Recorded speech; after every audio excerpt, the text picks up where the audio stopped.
변화와 성장에 대해서 성경적으로 탁월한 통찰력을 가졌던 오스왈드 챔버스 목사님이 이런 말을 합니다. 하나님의 모든 계시는 우리의 순종에 의해 열릴 때까지 봉해져 있습니다. 당신은 철학이나 사고를 통해 그 계시들을 열 수 없습니다. 하나님의 진리는 노심초사한다고 역사하는 것이 아닙니다. 주님께서 당신에게 보여주시는 것들을 순종하십시오. 그러면 즉시 그 다음 것이 열릴 것입니다. 아주 작은 순종이라도 그것에 의해 하늘이 열리고 당장 하늘의 가장 깊은 심오한 진리가 당신의 것이 됩니다. 시청자 여러분, 하나님의 진리는 철학이나 사고나 노심초사로 열리지 않습니다. 순종으로 열립니다. 작지만 진실한 순종으로 하늘이 열려서 진리의 말씀이 내 가슴 속으로 들어옵니다. 순종, 내어드림, 영적인 변화와 성장의 열쇠입니다.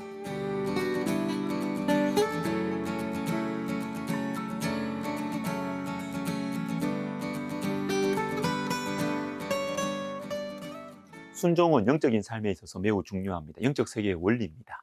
로마서 6장 16절이 이것을 보여줍니다. 너희 자신을 종으로 내주어 누구에게 순종하든지 그 순종함을 받는 자의 종이 되는 줄을 너희가 알지 못하느냐? 혹은 죄의 종으로 사망에 이르고 혹은 순종의 종으로 의에 이르느니라. 알지 못하느냐라고 말씀하시는데 너무나 당연한 원리를 왜 모르느냐라는 뜻이죠. 영적인 세계는 바로 이 원리, 순종의 원리를 통해서 움직인다. 그런데 순종은 부담스럽습니다. 여러분, 순종을 자유의 반대말로 생각하지 마시고요. 인생의 운전대라고 생각하십시오. 우리 주님께서 말씀하시는 순종은 조직을 위한 것이 아닙니다. 질서를 위해서 지도자의 권위를 세우기 위해서 요구하는 그런 순종이 아니에요. 우리 인생의 운전대입니다. 죄에 순종하면 죄의 방향으로 운전대를 돌리면 죄의 종이 되고요. 거짓말을 자꾸 하면 거짓말에 내 영혼과 입술을 자꾸 내주면 거짓말하는 사람은 낸데 어느 순간 내가 나를 통제하지 못하고 거짓말을 밥 먹듯이 해요. 거짓말을 하면서도 감각이 없어요. 거짓말의 종이죠. 교만한 말을 계속하면 즉 내가 이것을 했고 내 능력으로 했고 자녀들에게도 내가 너를 키웠고 그러니까 나에게 고마워해야지 이런 말 계속하면 어느 순간 내가 하나님이 돼요. 교만의 종, 죄의 종이 된 것입니다. 이것이 바로 순종의 법칙입니다. 여러분, 순종은 내 인생의 운전대입니다. 영적 세계의 원리입니다. 어디에 순종하시겠습니까? 어디에 내 영혼과 내 인생을 내어드리시겠습니까? 우리가 논리적으로 이해가 되든지 안 되든지 아무 상관없이 영적인 세계는 이 원리에 따라 돌아가게 되어 있습니다. 물건을 위로 던지면 아래로 떨어지는 중력의 법칙처럼 영적인 세계에서는 로마서 6장 16절이 법칙이라는 것입니다. 무엇을 말씀하시죠? 간단하고 명확합니다. 너희 자신을 종으로 내주어서 누구에게 순종하든지 그 순종함을 받는 자의 종이 된다. 바로 이것입니다. 무언가에 순종하면 거기에 매인다는 것이죠. 이것이 영적인 세계의 원리입니다. 신앙생활을 하면서 떨칠 수 없는 고민이 한 가지 있는데 예수님을 믿는데 왜 나는 변하지 않을까? 저 사람은 예수님을 믿는다고 하는데 왜 저럴까? 하는 것입니다. 성경에서 말씀하시는 진리들, 예를 들면 하나님의 창조, 섭리, 예수 그리스도의 십자가의 대속, 부활, 승천, 재림 다 믿는데 왜 내 삶은 똑같을까? 똑같이 죄짓고 왜 똑같이 게으른 것일까? 여러분, 순종. 순종이 영적 세계의 원리입니다. 순종의 원리에 따라서 영적으로 풍성한 삶을 살 수도 있고 예수님은 믿지만 굉장히 고민 많고 갑갑한 상태를 벗어나지 못할 수도 있습니다. 순종이 영적 세계의 원리입니다. 이 원리를 알고 이 원리를 잘 적용해야 활용해야 영적으로 풍성한 삶, 성경에서 약속하신 성도의 축복을 누릴 수 있는 것입니다. 사랑하는 시청자 여러분, 이런 차원에서 큰 죄, 작은 죄가 중요한 것이 아닙니다. 반복적인 죄가 위험합니다.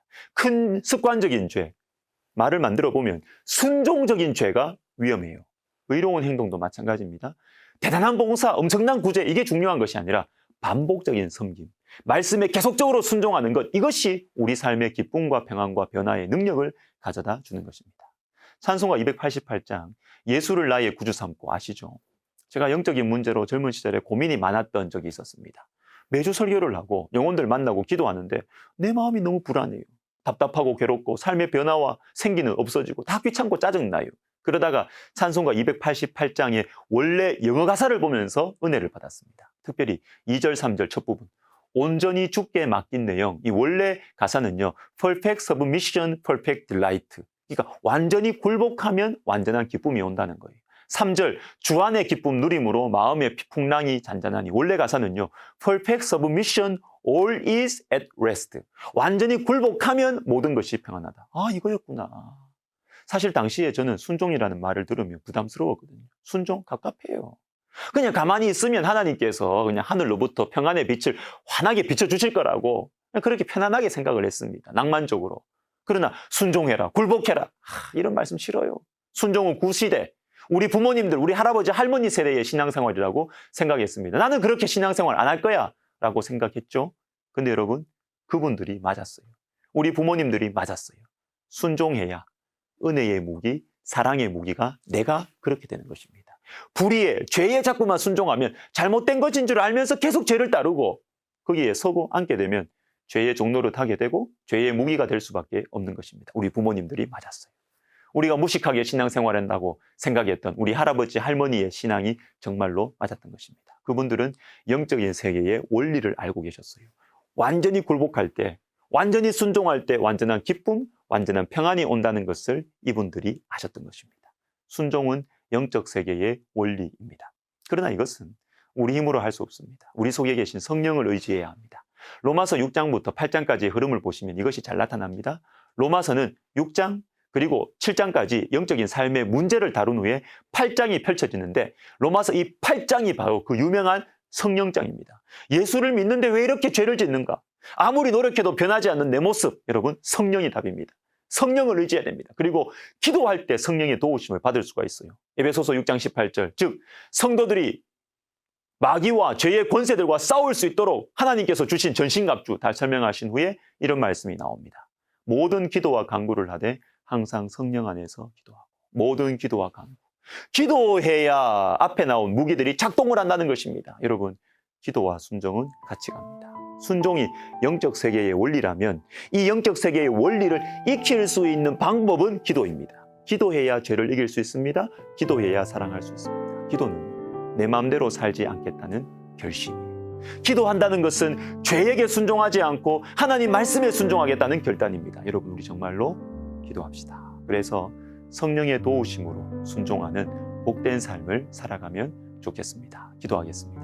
하나님 아버지, 내 인생의 운전대, 순종의 원리를 우리에게 허락해 주셨는데 주님, 우리가 하나님 말씀에 순종하면서 하나님께서 허락하신 그 자유와 평안 우리가 누리면서 사람들에게 또 기쁨과 복음을 전하면서 살아가는 우리의 남은 인생 되게 하옵소서. 예수님의 이름으로 기도드립니다. 아멘.